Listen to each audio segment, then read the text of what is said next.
Starting over, boys.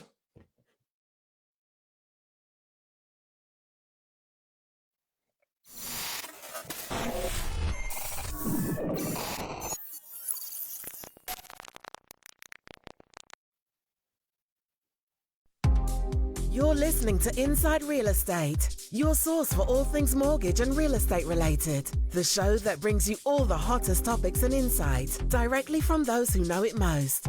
Now sit back and enjoy the show. Take two. So we had some technical difficulties. The tally's power went off immediately when we started the last show. So we're going to start over. And for those of you on the podcast that listen to the podcast, please subscribe, go to irepodcast.com.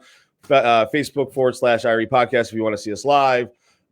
Share, subscribe. Thank you. We have Brad Weisgerber, Salvatore Cusmano. How you guys doing? Good. Sorry about that, boys. We had, this happens with modern technology, but we have a really special guest today. Really smart dude in the business. I don't want to waste any more of his time because he's been kind of sitting around. It's Thom Tillier. Great to have you on, Tom. Thank you for doing our show. I wanted you on for a while. You're a great marketer, so welcome. Hey, thanks a lot for having me on. Thanks, man.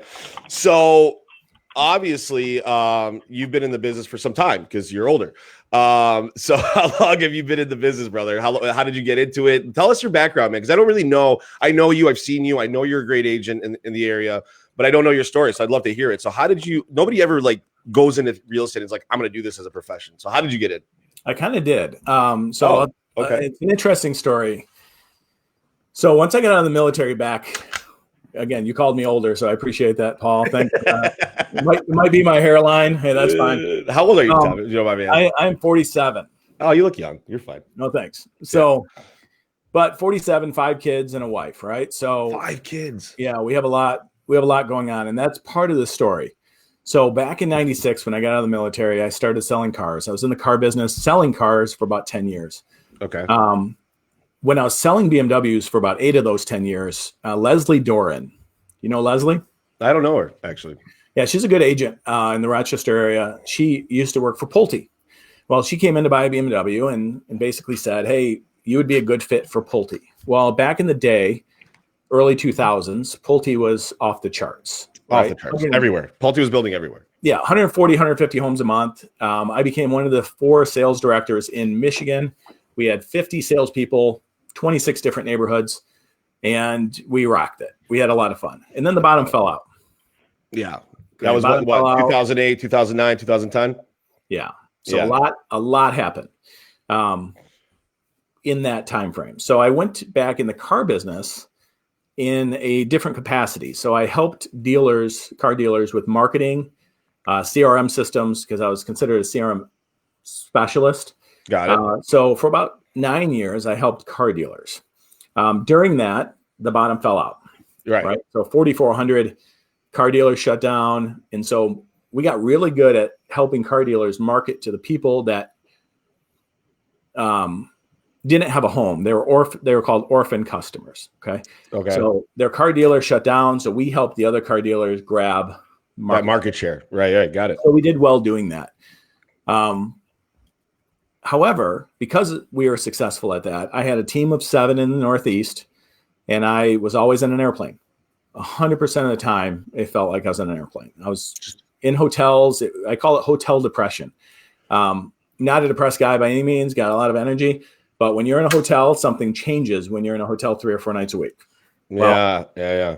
Here's where the kids story comes in. So we have 5 kids. Wife's at home. I'm on the road eating Capitol Grill. She's at home eating mac and cheese. She hates you. She's a saint. Okay. She stayed with me the whole time, right? Yeah, it's not easy, dude, because I know it's tough. It's a tough life. People think traveling's sexy, but after a while, everything becomes work, right? It was horrible. So yeah. I can point to the night that this all happened. It was like an August night in 16. Okay. And we were sitting in the hot tub talking, and I was about to get on the road the next day, and I almost broke out in tears. I was done. I don't want to go. That's it. Yeah. I don't want to go. And I had to go. So I went and got my license because we sat in the hot tub and we said, okay, what do I love? What's our passion? My passion's marketing. I loved it when I was at Pulte. Loved it. I loved everything about real estate, but it was a new construction. It was a little bit different than now. Sure. I was like, if I could put those couple things together, we have something here. So I went and got my license. So the first thing we did, we had a photographer take some team pictures because I was so used to having a team, like my marketing team in the Northeast. Yeah. I thought I had to come into real estate with a team. Right. Well, stupid idea. Okay. Now I look back at it because I didn't know anything. But we created this team page on Facebook. And so we had these real professional pictures and they looked all great. And that was my first stab at marketing. Well, I still worked for this company called Reynolds and Reynolds, helping car dealers. Well, there were some politics that happened internally at Reynolds that caused me to be put on the chopping block even after a successful year. Okay. That sucks. Okay. Yeah. So that happened on March 17th. How did you feel when that happened? Like, what was your were you like upset or were you like, okay, I almost got rid of the cancer. You know what I mean? He was hammered drunk. It was St. Patty's Day. Yeah, it was for the Wow. All right. Well, good job, Brad. But I wasn't drunk. Okay. So I'm glad you asked that question, Paul. So I got my license, right? So I went out and got my license after that hot tub moment. Yeah. I hung it at KW in Clarkston on January 1st. That was the official start date. Got it. They found a reason to get rid of me because they found out that I was this real estate mogul, right? I was doing all this business. So I proved to them I had not done one deal. I didn't have time. I was always on the road. Yeah. But the intention was at some point I was getting into real estate. Well, they needed a reason to get rid of me. And that's another story for another day. And it's not good for this podcast. But the reality is on March 17th, when I was sitting at a Starbucks, wrapping up my notes for the week. Yeah. I get a call from the VP of sales and he tells me that because I'm moonlighting as a real estate agent, they can't have me in a leadership position. So they're going to let me go. Come on, bro. Are you serious? Moonlighting? Swear to you. So I had not done one deal. Swear to you. I went home and this is where I get choked up. So I got to watch how I say it. All right. It's okay. I went home and my two littlest girls, when I walked in the door and I told everybody, hey, I'm not traveling anymore. I'm not going to do that anymore. I'm going to get into real estate. They jumped up and down for joy. Right? They were so excited. Yeah, they were happy, right? So I started bawling, right? I'm like, holy cow, this is just amazing. So it was stressful at the time because, mind you, leadership position. I had a kind of an open American Express for entertainment. I had a car, a phone, a laptop, a salary, and I have a family of 7. So 5 kids, my wife and I. Yep. Then my wife doesn't work. Wow. So you got to figure it out. So you got to figure it out real quick. Yeah. So I walked into KW and I said, hey, I need an office. They're like, well, our offices are reserved for $2 million a year producers. I was like, well, I'll be that guy. I need an office. And that was it. That was how it all started. So I wanted to get into real estate. My hand was forced, thankfully, because I look back now, which is almost 4 years later. This March will be 4 years. And I wouldn't change it for the world. You're happy. Yeah. Extremely happy. Home every night. Congratulations. You know what's funny, Brad and Sal? The kind of, we've seen this happen where people are almost like, sometimes forced to make a decision they kind of wanted to, or they leave somewhere that like was good, but it wasn't healthy for them, right? And I think we can assimilate with that, like mental health, no matter how much money you're making, and are like being there for your family. Like there is such a high importance in that, Tom, and Sal and Brad. You guys kind of have seen that. We've gone through it. Mental health, no matter how much money you make, it doesn't matter how much money you make. If you're miserable, it doesn't matter, right? Yeah, it doesn't matter at all. Yeah. So that's awesome, man. Well, then you get into the real estate thing again. So how do you get the rock moving? How do you start? Okay, you're fresh back in. You know marketing. You understand marketing. So what is your strategy now? How do you get business, right?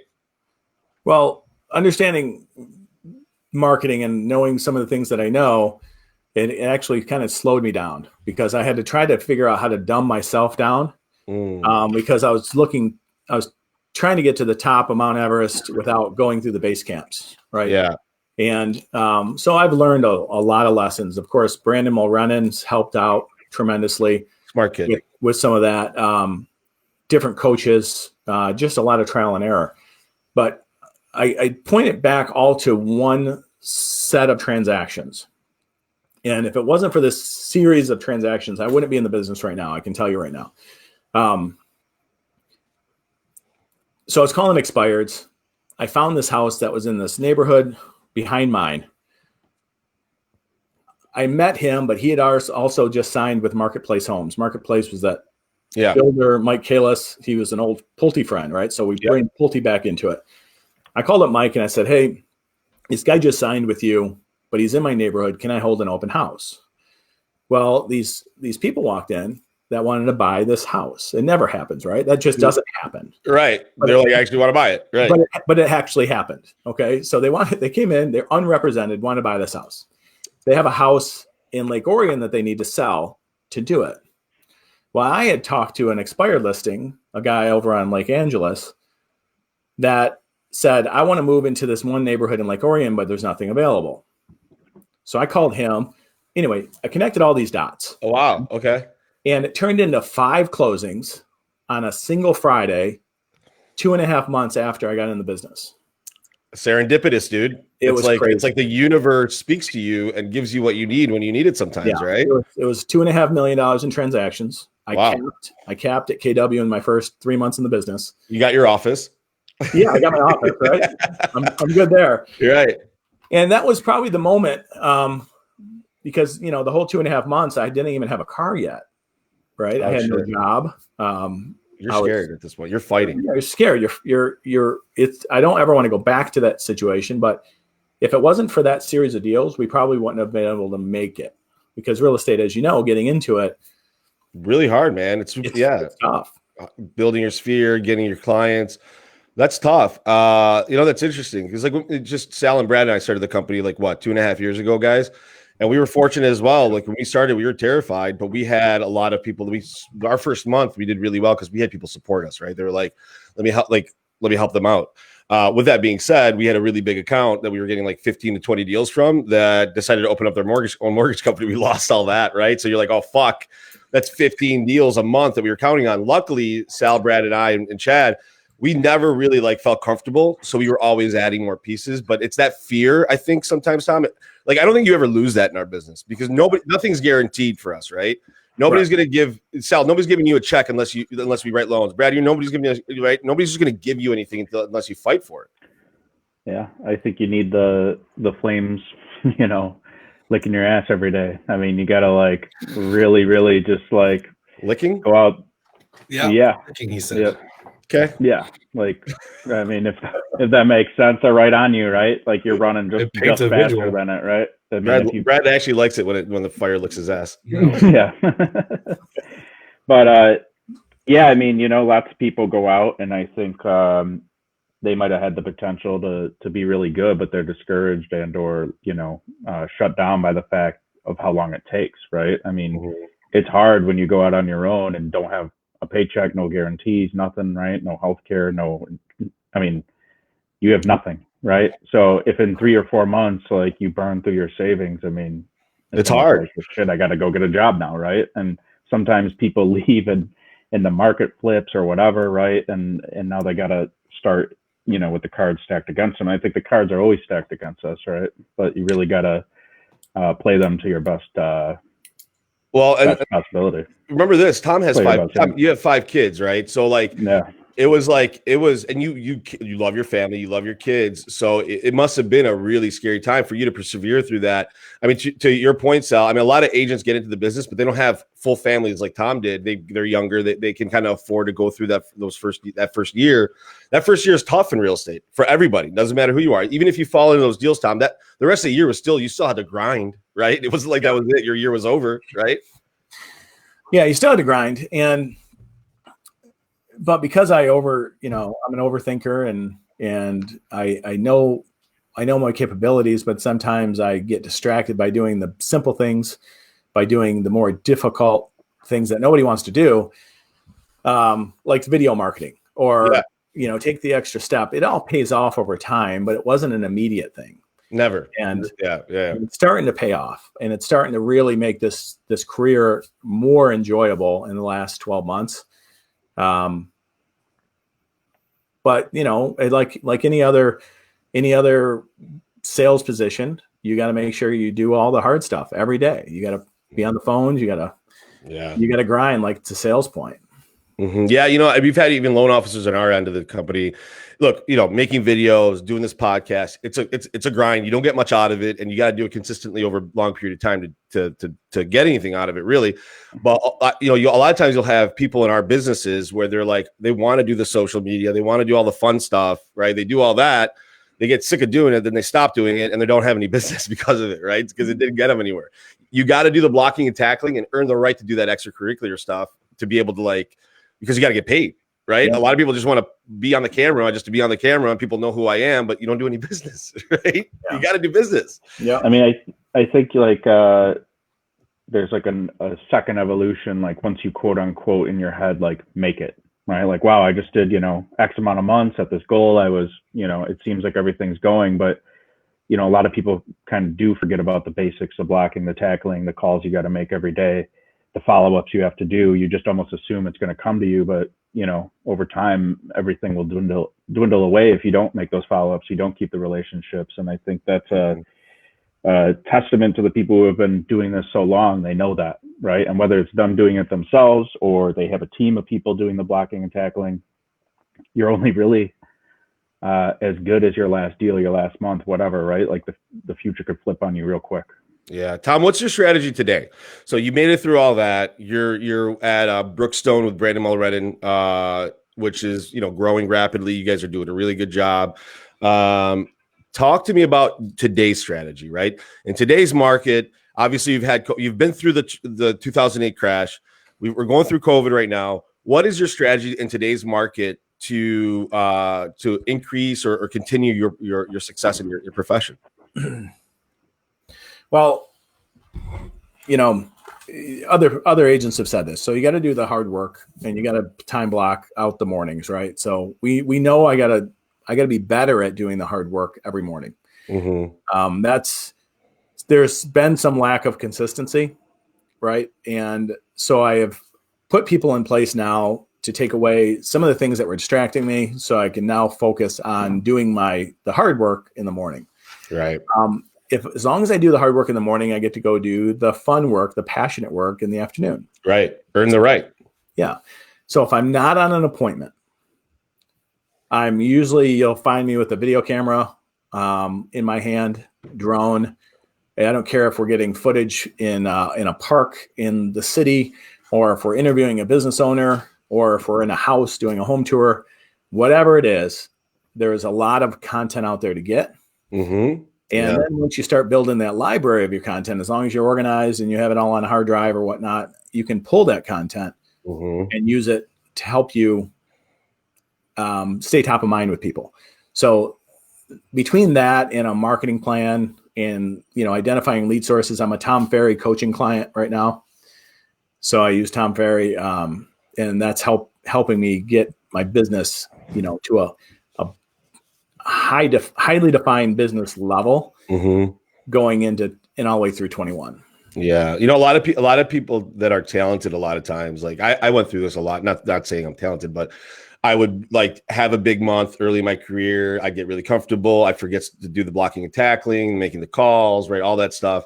And the moment you do that, you don't feel it right away, right, Tom? Like you don't feel the consequences of your lack of consistency initially. You feel it like a month and a half later, and you're like, fuck, I was totally not working on the things that I needed to. Now you're scrambling.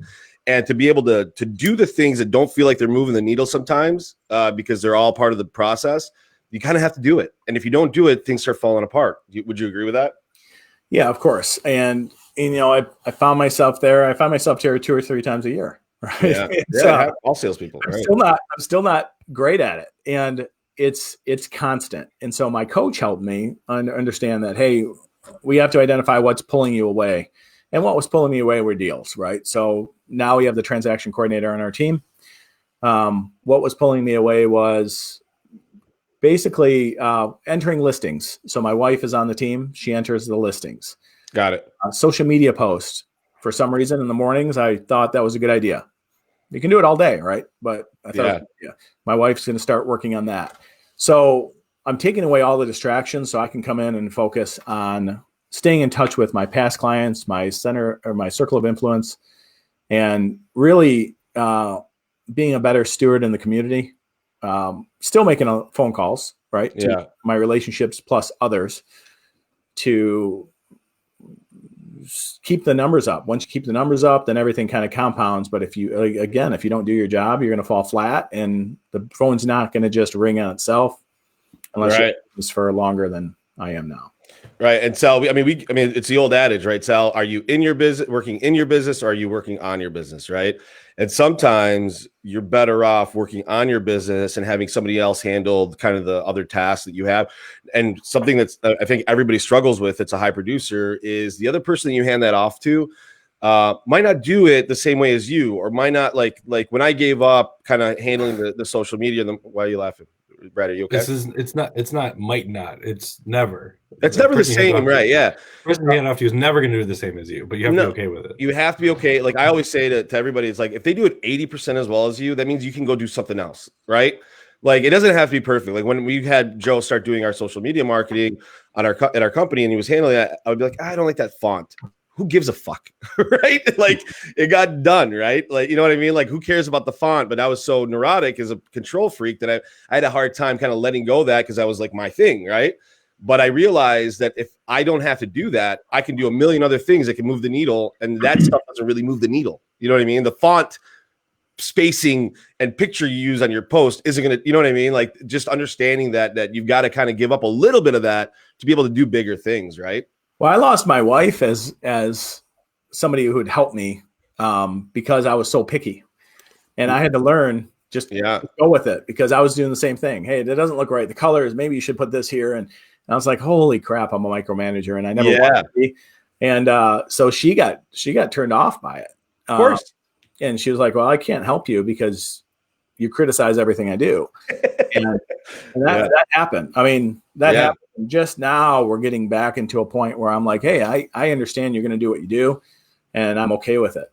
Yeah. You know? It's hard, Sal, or Brad, when you're like Sal's super meticulous on his business, right? Sal's like, his shit is like put together, right? And then when he like hands off a deal to someone and they don't dot an I correctly, Sal's like, you suck, right? But not really. But like in his mind, he's like, I wouldn't do it like that, and it bothers him, right?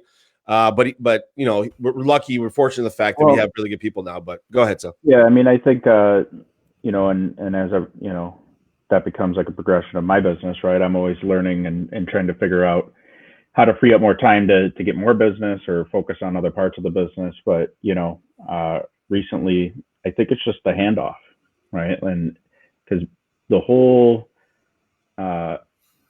premise of a deal is either known or unknown up front to essentially like a client, right? Like, here's what we're going to do. Like, what do you want to put down? Here's when we're going to close. Here's when we're going to do this. And just like that expectation of like, at this point, I'm going to hand it off and she's going to handle all these questions. I'm always here for you to help me, whatever, right? I mean, just that conversation will make or break handing off clients, right? And it's almost like I feel like some people don't do that. They just forward an email or forward you know, and they're like, well, you know, you didn't even call me back. You just, you know, sent me maybe someone would do a good job, right? But at the same time, they're just like, you don't have time for me. I don't really care to have the time for you. So I think the handoff is really important. But even in the business, right, just delegating certain things that people don't necessarily need to know, right? Like, am I the one putting together the loan documents myself? No, right? Mm-hmm. Right. And that would take up a lot of my time, right? So it's, you know, leveraging yourself to the degree that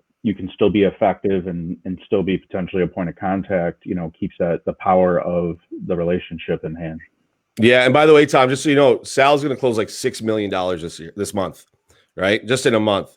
And if he didn't have, it's pretty crazy, right?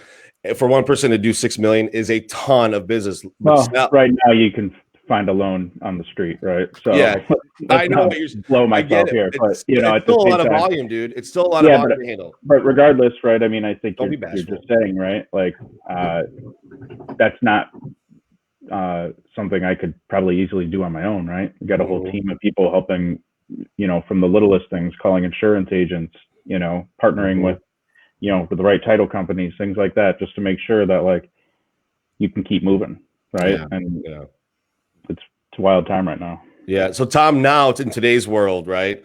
So you're working on that. What do you see in the market? I mean, I was talking to these guys earlier, and like, it seems really busy to me, right? And I don't know if it's because we're on the mortgage side and we're having refinances.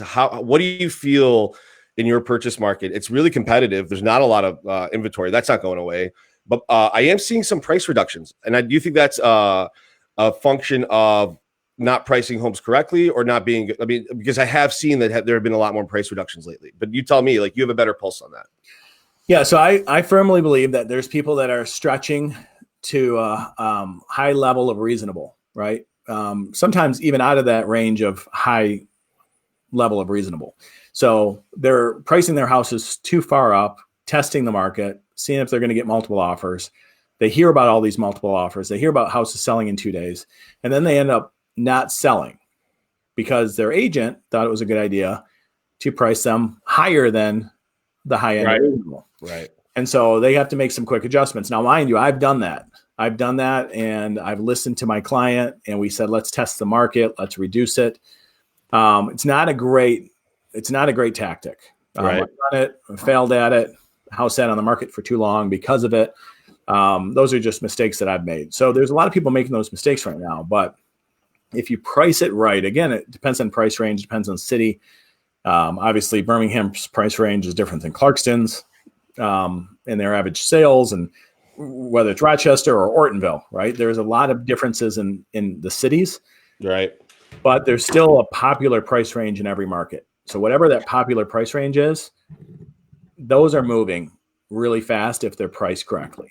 What we're seeing in North Oakland County is if they're a higher end price, say 500 or up, maybe even 450 or up, they could tend to sit a little longer. So as long as you give your client the proper expectations, just say, hey, we understand that the average days in the market are going to be a little bit more than the $300,000 house down the street. I don't see this market letting up through 21. I think it's going to be just an insane market at 1.9 months of inventory, or two months of inventory. This gridlock. We got to get rid of the gridlock. What do you think changes the gridlock though? Right? Like that's right now. It's like, what's going to give? Are people going to start selling their houses in droves? I don't see that. Right? I think people are not selling unless maybe the rental market, maybe people that own investment properties might dump some of their portfolio. That might cause a little bit more influx of homes on the market. But realistically, the average person is not selling their house right now. They're either buying a house to settle into for the next few years, or they're staying put where they are. So I don't know, man. I don't know how. And there's always gonna be people that move and et cetera, et cetera. But for the most part, we're not seeing the turnover of homes like we used to. We used to see it every 3 to 5 years. There was turnover, right? We might not see that now, especially with rates as low as they are, right? Do you feel the same way, or do you feel like that could change? I mean, other than homes being built at a really fast clip, we're not gonna be able to keep up with the demand regardless, I don't think. Yeah, so it's interesting. There's a few different topics that you just identified. The one that stood out was, how do we get more inventory? How do we find it? Right. You're right. Absentee owners, I think, are an awesome opportunity. I have a list of 3,600 absentee owners within a 6-mile radius of my office. When you say absentee, can you explain to the audience what that means? So absentee owners are people that own secondary properties, whether it was inherited, investment property, rental. So I agree with you. I think if those investors or people that even inherited properties want to get rid of their properties, they can maximize the return right now. Yeah. Therefore, that becomes an opportunity for somebody, if they're selling, to list a home. Therefore, the inventory levels help. Yeah. However, I lost my train of thought. There's a couple other things you said. And demand for those homes is not slowing down, right? Yeah. No, the gridlock, though, trying to get somebody to buy a house. Oh, I'm sorry. I know where I was going with this. Sure. You said people are either staying put, and I kind of don't necessarily agree with that. Okay. I think we're going to see a large movement and all post-COVID stuff because everybody's needs are changing. And there's articles out there about people aren't liking the open floor plans anymore because people want their space. I know firsthand that people want pools. I know firsthand that people want gyms. I know firsthand that I need an office now. Commercial real estate, I have friends in that business and they're just shaking their head going, I just want to wake up on February 1st or March 1st and kind of take a reading then because I don't know what's happening. So I think people's needs are changing. Therefore, they're going to want to buy, but they can't buy. They don't want to sell right now because there's nothing on the market to buy. So that's the $1 million question. If we could solve that, I think that's where you're going to separate the men from the boys, and you can do well. Right. It's gonna be interesting, man. It's just there's so many X factors that are affecting our market right now. Elections, COVID, stimulus. It's like, Brad, Sal, have you guys ever had so many external factors that could potentially affect the market all at the same time with like such big situations, right? Like there's massive, right? Like it's just so many geopolitical and economic situations that are all right there. And somehow the real estate market is doing great through it. You know what I mean? Which is awesome. Which I think speaks volumes on the strength of our housing market. Our housing market endured one of the worst crashes ever, which was based on the housing market collapsing. And that just came back, right? Now we had COVID and real estate is performing very well through that, right? To your point, Tom, I don't think the appetite's going away, at least. I know that for sure. And then people's appetite have changed. I think pools, to be fair, are important because I was looking for Airbnbs with a pool so I could take my kids into the pool, right? Brad has a pool and won't let me come over because he's afraid he's going to get COVID soup. So fuck him. Yes. Pools are a lot of work, though, man. It is a lot. Are they, dude? You have a pool boy named. But last year I didn't have a pool boy, and it was a lot of fucking work. People don't realize how much work a pool is. People say it, but they don't actually realize it. It's a bitch. It's a lot of work. It's for like 2 months worth of the year in Michigan. But Tom, let's do 3 questions for you. You ready for it? Sure. We're running a long time. Okay, ready. Question number 1: what scares Tom? What scares Tom is me getting sick or an illness or something where I can't provide for the family. Right. I can see that. Yeah, that's because your family depends on you, right? Yeah. So it's truly in the back of my mind all the time. Yeah. Just make sure I stay healthy, and that would scare me. I got a lot of life insurance policies on me. They're really expensive because I'm high risk, but it was fine. All right. You guys have a question for Tom at all, or do you want me to handle them all, guys? Yeah, I'll handle them. Tom, if you've never been on the show, this is the one I like to ask. If you could be anyone, if you could live in someone's body for a full week, past or present, anybody, who would it be and why? Anybody past or present? You get to live in their body for a week. Live in their body for a week. Elon Musk. That's a good one. I'd love to see what his world is like, man. Yeah, and the reason is I don't understand his brain and his thinking, and I like his large level, his big thinking. Like there's no limitations for him. Right. And I think too often we set our own limitations. And there's people out there like him. Not only is he a super genius, right? But he doesn't have limitations. There's nothing that limits a guy like that. He thinks past everything. And what we talk about is small compared to how he thinks. Well, think about the way he thinks. He's like, I'm going to create a rocket ship that can go up in space and come back. And it's like, what? And then to your point, he does think he knows it's possible. I mean, there's tons of cars on the road right now that have like a big iPad in the center of the screen. You can hit a button and it says ludicrous mode and will blow the doors off like any Ferrari. I mean, dude, I raced one. There was a guy next to me, and I've got a pretty fast car, and the guy blew past me like I was fucking nothing. No, right? Yeah, I don't. A guy like that where there's no limitations. That's where I think I want to be, or that's where I want to be every day. But for some reason, there is that mindset in the back of your brain, and this is just psychology that goes back to probably when you're 1 year old or 5 years old or whatever.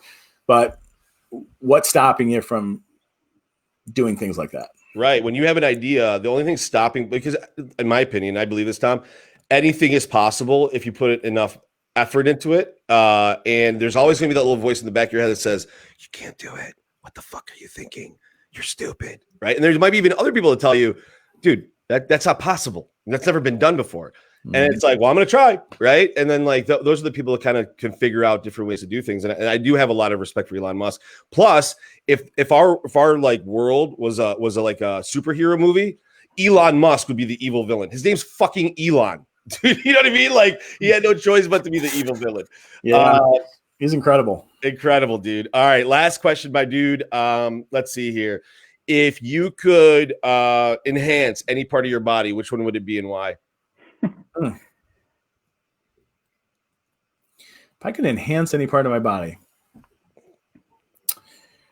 I think everybody wants to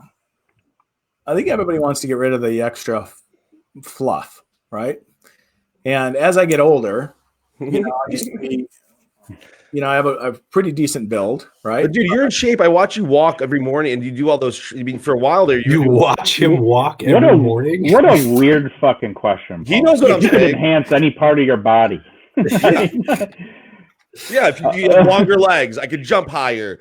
I have a bigger brain. I can eat more food. Right? Why not?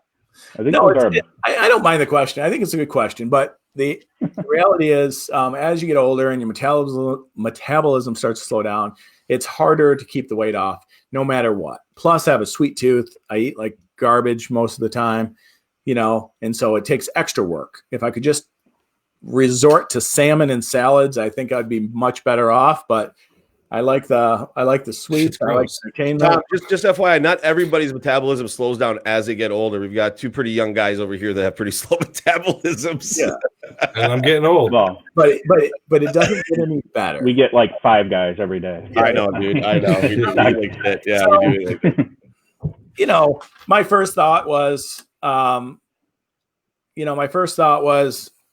my lack of hair, right? But as I get older, which is interesting because my 11-year-old twin girls tease me all the time, and I'm like, hey, look, I used to have really curly hair that really drove me crazy, like Afro type, right? Mm-hmm. Yeah. You couldn't control it at all. I would rather have this all day long than what I had then. And they don't understand that yet. So all my kids think it's funny. But once I have, my wife is a stunner. I have 5 beautiful kids. You got it all, man. It's happy. Awesome. I got a great career. I love what I do. Things like that matter less. I just want to try to keep my weight in check. That's all. Awesome. Tom, tell the audience how they can get a hold of you, brother. Well, you can get a hold of me all over the place. So you can find me on YouTube, Facebook.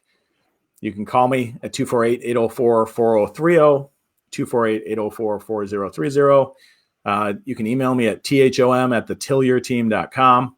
I mean, kind of all over the place. Just type me in, Google me, you'll find me, and not hard to find. That's for sure. There we go. We'll put the information there in the show notes. Tom, thank you so much, man, for doing the show. Really great story. I'm proud of you for gutting it through and doing what you had to do for your family. You're a fighter, which is awesome. So congratulations on your success, man. Well, thanks, guys. Thanks, Brad, Salvatore, and thanks, Paul. Absolutely. All right, brother. We will see you next time we have you on the show or some other time. We'll talk to you soon, dude. Good.